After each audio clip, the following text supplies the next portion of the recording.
Hello dears, എല്ലാവർക്കും സുഖമാണെന്ന് വിചാരിക്കുന്നു. അപ്പോൾ ഇന്ന് ഞാൻ നമുക്ക് രാവിലെ ബ്രേക്ക്ഫാസ്റ്റിന് ഉണ്ടാക്കാൻ പറ്റിയൊരു കറിയാണ്. 2-3 ഐറ്റംസിന്, അതായത് പൂരി, അതുപോലെ ചപ്പാത്തി, പുട്ട്, ദോശ, നൂലുപുട്ട്, ഇതിനൊക്കെ നമുക്ക് ഈ ഒരു കറി നല്ല ടേസ്റ്റാണ്. അപ്പോൾ ഇതെങ്ങനെ ഉണ്ടാക്കുന്നത് നോക്കാം. ഞങ്ങളിതിനെ ഇവിടെ ഇഷ്ടു എന്നാണ് പറയാറുള്ളത്. നമ്മൾ സ്റ്റ്യൂവുമായിട്ട് ചെറിയൊരു ബന്ധമുള്ളതുകൊണ്ടാണ് തോന്നുന്നു ഇതിനെ ഇഷ്ടു എന്നാണ് ഇവിടെ പറയാറുള്ളത്. അപ്പോൾ നമുക്ക് എങ്ങനെ ഉണ്ടാക്കണം നോക്കാം.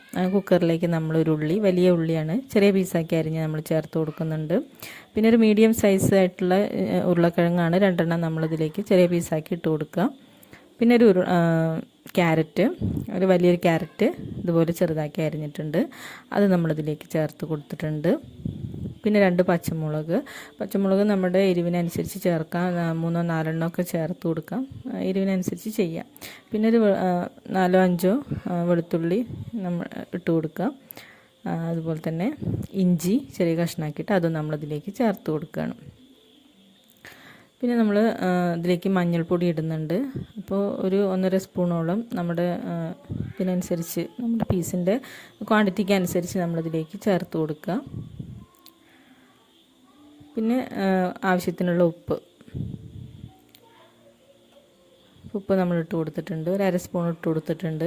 പിന്നെ കുറച്ച് വെളിച്ചെണ്ണ ഒഴിച്ച് നമ്മൾ നന്നായിട്ടൊന്ന് ഇളക്കി, ഒപ്പം വെള്ളം പാർന്ന് നമ്മളിതൊരു 3 വിസിൽ നമുക്കിതൊന്ന് വേവിച്ചെടുക്കാം. വെള്ളം ഒഴിക്കുന്ന വീഡിയോ ഞാൻ എടുത്തിട്ടില്ല, അപ്പോൾ ഇതിൻ്റെ ഒപ്പം വെള്ളം ഒഴിച്ചാൽ മതി. എന്നാൽ തന്നെ നമ്മുടെ പീസുകളൊക്കെ വെന്ത് കിട്ടും. അപ്പോൾ ഇത് ഏതാണ്ട് നമ്മളിതൊക്കെ വെന്ത് കിട്ടിയിട്ടുണ്ട്. അപ്പോൾ ഇനി നമുക്ക് ഇതിൽ വലിയ പീസൊക്കെ ഉണ്ടെങ്കിൽ നമ്മുടെ കിഴങ്ങിൻ്റെയൊക്കെ ചിലപ്പോൾ ഉടയാതൊക്കെ കിടക്കുന്നുണ്ടാവും. ഇപ്പം ഇങ്ങനെ പീസായിട്ട് തന്നെ വേണമെന്നുണ്ടെങ്കിൽ പിന്നെ ഉടയ്ക്കേണ്ട കാര്യമൊന്നുമില്ല. അല്ലെങ്കിൽ നമ്മളിത് കയ്യിലൊന്നുകൊണ്ട് നമ്മളൊന്നങ്ങോട്ട് കുത്തി കൊടുത്താൽ അതങ്ങോട്ട് ഉടഞ്ഞ് കിട്ടും. പിന്നെ വെള്ളം അധികം ഉണ്ടെങ്കിൽ ഒന്ന് കുറുക്കിയെടുക്കാം. പിന്നെ ഒരു തേങ്ങയുടെ പകുതി നമ്മൾ മിക്സിയിൽ അരച്ച് അതിൻ്റെ പാല് നമ്മൾ എടുത്തിട്ടുണ്ട്, അത് നമ്മളിതിലേക്ക് ഒഴിച്ചു കൊടുക്കുകയാണ്.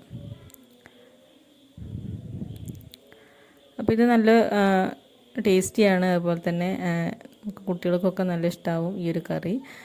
അപ്പോൾ ഇത് നമ്മൾ വെള്ളം അധികമാണെന്നുണ്ടെങ്കിൽ ഒന്നുകൊണ്ട് തിളപ്പിച്ച് നമുക്കതൊന്ന് വറ്റിച്ചെടുക്കാം.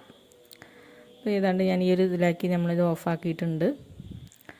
ഇനി നമുക്കിതിലേക്ക് കുറച്ച് കടുക്, അതുപോലെ തന്നെ ഒരു 2 തണ്ട് വേപ്പില വറുത്തിടാം. അപ്പോൾ നമ്മളതും വറുത്തിട്ടിട്ടുണ്ട്. പിന്നെ വളരെ ടേസ്റ്റിയാണ്, നമ്മൾ ചൂടോടെ കഴിക്കുക. അപ്പോൾ ഇത് ഞാൻ പറഞ്ഞില്ലേ, രാവിലെ നമുക്കിതുപോലെ 4-5 ഐറ്റം പലഹാരത്തേക്ക് നമുക്ക് പറ്റിയിട്ടുള്ളൊരു കറിയാണ്. അപ്പോൾ എല്ലാവരും ട്രൈ ചെയ്യുക. വീഡിയോ ഇഷ്ടമായെങ്കിൽ ലൈക്ക് ചെയ്യുക, സബ്സ്ക്രൈബ് ചെയ്യുക.